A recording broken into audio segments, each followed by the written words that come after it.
ভারতের বিবেচনায় চিন্তা করা হয় তাহলে কিন্তু বাংলাদেশ কিন্তু রাজ্যের স্ট্যাটাসেও নেই।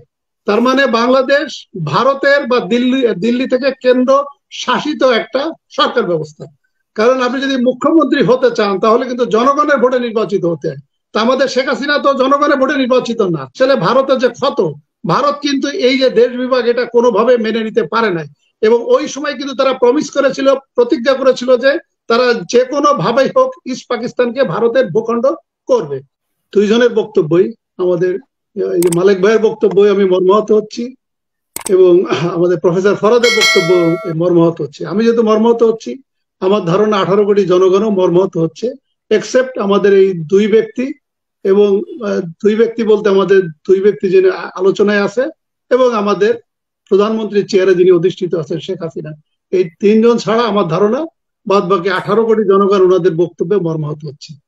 আমাদের প্রফেসর ফরাদ ভাই যেটা বললেন যে সব পাখি মাছ খায়, দোষ হয় মাছ রাঙ্গায়।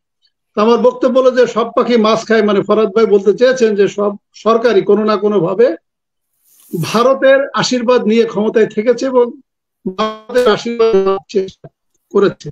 তাহলে ফরাদ ভাই, যে আপনারা যে দুইজন রাজনৈতিক ব্যক্তিত্ব, তাহলে আমরা যে মাঝে মাঝে শেখ হাসিনাকে মুখ্যমন্ত্রী বলছি, তাহলে আপনারা তাকে মুখ্যমন্ত্রী কেন বলছেন? আপনারা তাহলে নামটাকে রিডিফাইন করেন, করে বলেন যে গভর্নর জেনারেল। কারণ মুখ্যমন্ত্রী হতে গেলেও কিন্তু জনগণের ভোটে নির্বাচিত হতে। ভারতের যে ভারতের যে ভারতের যে কাঠামো স্ট্রাকচার, সেখানে কিন্তু 29টা রাজ্য আছে এবং আরো চারটা চারটা মানে আরো চারটা আছে কিন্তু তাদের রাজ্যের স্ট্যাটাস নেই, তারা কেন্দ্র থেকে শাসিত হয়। সর্বশেষ কাশ্মীর যে রাজ্য ছিল, কাশ্মীরের রাজ্য স্ট্যাটাস বাতিল করা হয়েছে।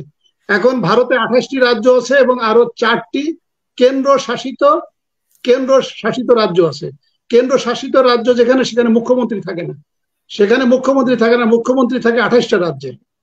তাহলে যে কাশ্মীরকে যে সর্বশেষ যে ভারত দখল করলো এবং ভারত দখল করে তাদের যে স্বায়ত্ত শাসনটা বাতিল করলো, করে তাদের রাজ্যের স্ট্যাটাস বাতিল করে তাদের কেন্দ্র শাসিত সরকার প্রতিষ্ঠা করলো। আমি তো মনে করি যদি বাংলাদেশের প্রেক্ষাপট যদি ভারতের বিবেচনায় চিন্তা করা হয় তাহলে কিন্তু বাংলাদেশ কিন্তু রাজ্যের স্ট্যাটাসেও নেই। তার মানে বাংলাদেশ ভারতের বা দিল্লি থেকে কেন্দ্র শাসিত একটা সরকার ব্যবস্থা। কারণ আপনি যদি মুখ্যমন্ত্রী হতে চান তাহলে কিন্তু জনগণের ভোটে নির্বাচিত হতে হয়। তা আমাদের শেখ হাসিনা তো জনগণের ভোটে নির্বাচিত না। তা আমরা তো প্রধানমন্ত্রী, উনি যে বাংলাদেশের প্রধানমন্ত্রী আমরা ভুলে গেলাম, কারণ উনি সাংবিধানিক ভাবে উনি প্রধানমন্ত্রী না। আমরা যদি ভারতের মুখ্যমন্ত্রী হিসেবে বিবেচনা করি, উনি ভোটে নির্বাচিত নয়, তাহলে উনি দিল্লি থেকে সুপারিশকৃত নিয়োগকৃত কেন্দ্র শাসিত একজন গভর্নর জেনারেল। তাহলে আমরা আজকে থেকে আমরা অন করি এবং আমি প্রফেসর ফরাদ এবং আমাদের আমাদের এম এ মালিক ভাইকে অনুরোধ করবো, আপনারা এরপরে আর মুখ্যমন্ত্রী বলেন না, আপনারা গভর্নর জেনারেল বলেন, কারণ উনি ভোটে নির্বাচিত নয়। আমি তো একা বলছি না, আপনাদের জনগণ অনলাইন বা বিভিন্ন টক শোতে তাকে তো মুখ্যমন্ত্রী বলা হচ্ছে, কিন্তু আমি তো মুখ্যমন্ত্রী বলতেও আমার আপত্তি আছে। কারণ মুখ্যমন্ত্রী তো ভারতে যে গণতান্ত্রিক কাঠামো, সেখানে কিন্তু একটা ভোট হয় এবং মুখ্যমন্ত্রী হতে গেলে তাকে কিন্তু ভোটে মুখ্যমন্ত্রী হতে হয়। তা উনি তো ভোটে প্রধানমন্ত্রীও না, মুখ্যমন্ত্রীও না। তাহলে কেন্দ্র শাসিত ভাবে উনি একজন গভর্নর। তাহলে সেই ক্ষেত্রে আমরা বলতে পারি যে ভারত কর্তৃক নিয়োগকৃত শেখ হাসিনা একজন গভর্নর বটে।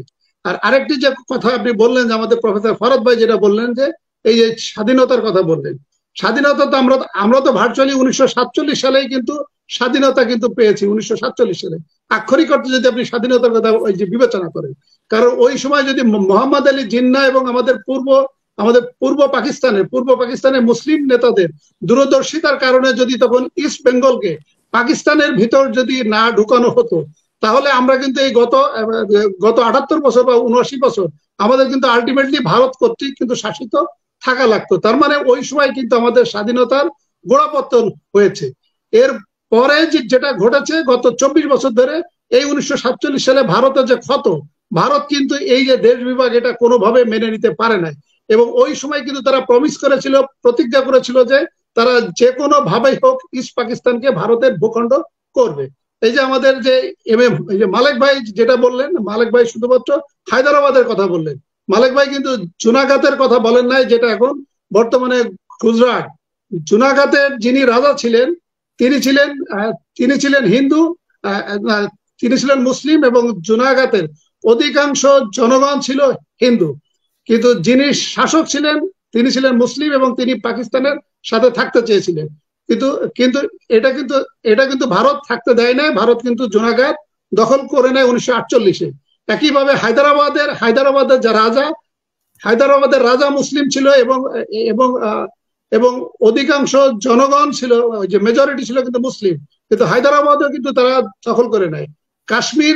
কাশ্মীর যেটা তাদের 2/3 যারা 1947-এ তারা দখল করে। কাশ্মীরের জনগণ ছিল মুসলিম অধ্যুষিত, এবং রাজা ছিল হিন্দু। কাশ্মীরের জনগণ চেয়েছিল তারা একটা স্বাধীন রাষ্ট্র, অথবা তারা পাকিস্তানের সাথে থাকতে চায়। সেখানেও কিন্তু ভারত কিন্তু 2/3 অংশ কাশ্মীর দখল করে নেয়।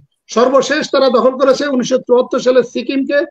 সিকিমের যে রাজা, বা সিকিমের যে রাজা বলছি, সিকিমের যে প্রাইম মিনিস্টার লেন্দুব দর্জিকে এখন শেখ হাসিনাকে যে পর্যায়ে নিয়ে গিয়েছে, একইভাবে লেন্দুব দর্জিকে এইভাবে রেডি করে লেন্দুব দর্জি সিকিম ভারতের 22তম রাজ্য হিসেবে